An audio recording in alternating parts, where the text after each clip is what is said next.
ایرانی قومی سلامتی کونسل کے سربراہ علی لاریجانی نے کہا ہے کہ کئی امریکی فوجیوں کو قیدی بنانے کی اطلاع ملی ہے۔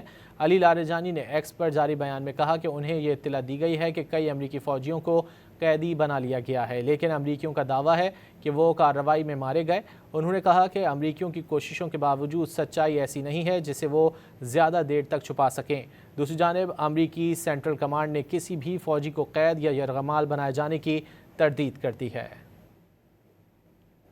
ایرانی قومی سلامتی کونسل کے سربراہ علی لاریجانی نے کہا ہے کہ کئی امریکی فوجیوں کو قیدی بنانے کی اطلاع ملی ہے۔ علی لاریجانی نے ایکس پر جاری بیان میں کہا کہ انہیں یہ اطلاع دی گئی ہے کہ کئی امریکی فوجیوں کو قیدی بنا لیا گیا ہے، لیکن امریکیوں کا دعویٰ ہے کہ وہ کارروائی میں مارے گئے۔ انہوں نے کہا کہ امریکیوں کی کوششوں کے باوجود سچائی ایسی نہیں ہے جسے وہ زیادہ دیر تک چھپا سکیں۔ دوسری جانب امریکی سینٹرل کمانڈ نے کسی بھی فوجی کو قید یا یرغمال بنائے جانے کی تردید کر دی ہے۔